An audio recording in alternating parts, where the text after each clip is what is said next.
Hey everyone, it's TimaeuSS, and welcome to another Honkai Star Rail video. So a couple of my friends have reached level 50 and Equilibrium 3, and we have some more information to decide what is the best use of stamina moving forward.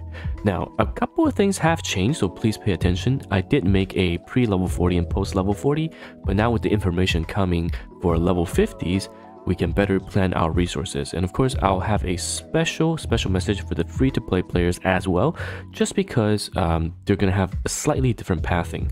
So let's get to it. Well, before we start, I just want to give out a shout out to the sponsor of this video.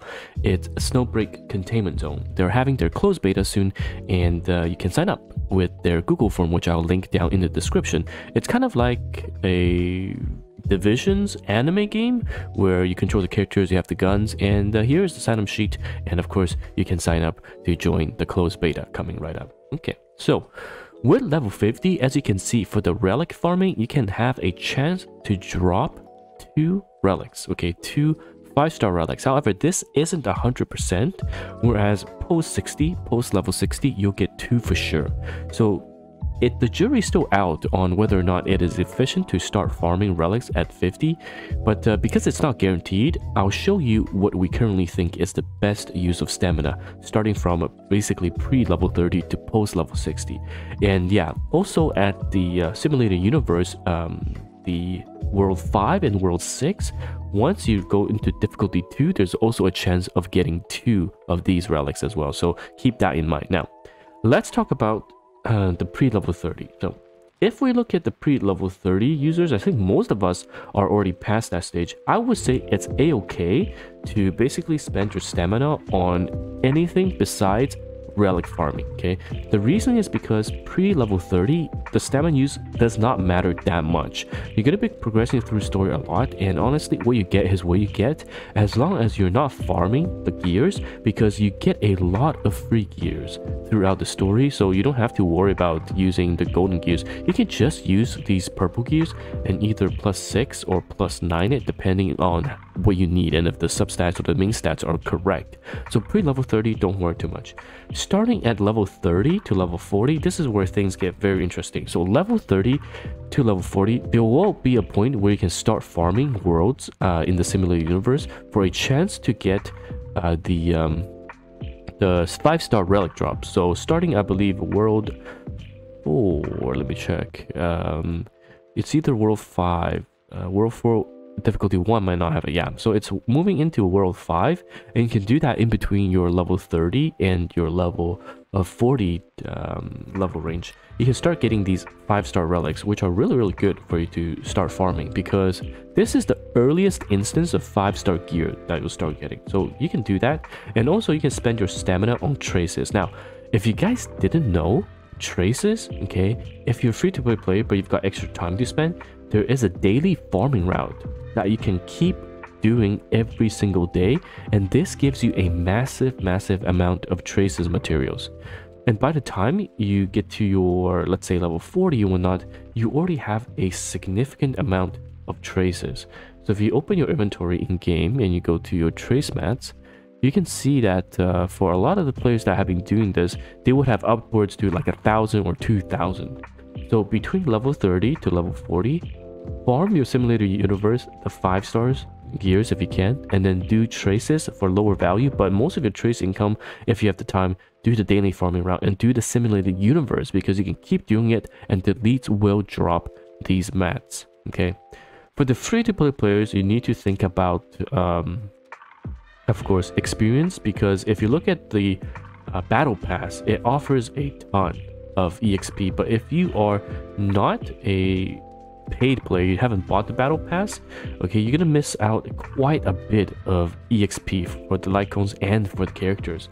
So that, I would say, is the biggest difference. Now, going into level 40 to 50, okay, so level 40 to 50, as I've talked about, because of, if you're free to play, you really need to start pre-farming.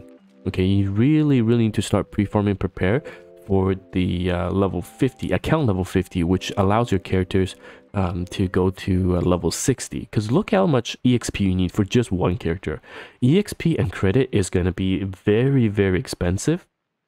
And as a free-to-play player, between account level 40 and account level 50, you need to use the planner, which again I'll leave in the description. Try to use Ascension Planner to plan for your main 2 DPS. For most people it's going to be Seele or Clara, and you probably will pull on Jhin, so you can pre-farm Jhin as well by adding a character Jhin in there. Okay, so that's very, very important, because you want ideally your main 2 damage dealer to be your strongest, so that you can clear mobs faster and whatnot.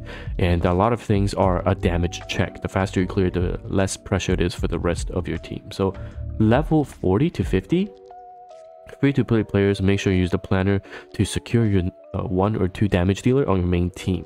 And the rest, personally right now, I would recommend, like I've said in the previous video, between level 40 to level 50 to farm relics for a tiny bit if you have the option. Again, if you're free to play, it's going to be very difficult to have you spared that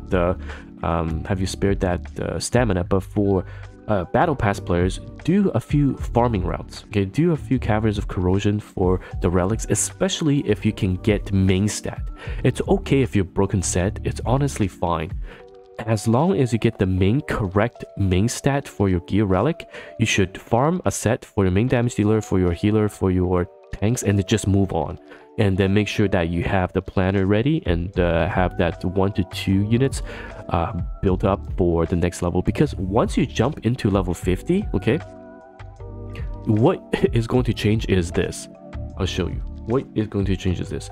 Now in the traces farming for level 50, you are going to have a chance to get purple trace mats and a guaranteed blue mat. So you can see here, blue mats are guaranteed always, and purple trace mats are they have a chance to drop. So it's much better to go back and farm traces in the level 50 to level 60 part.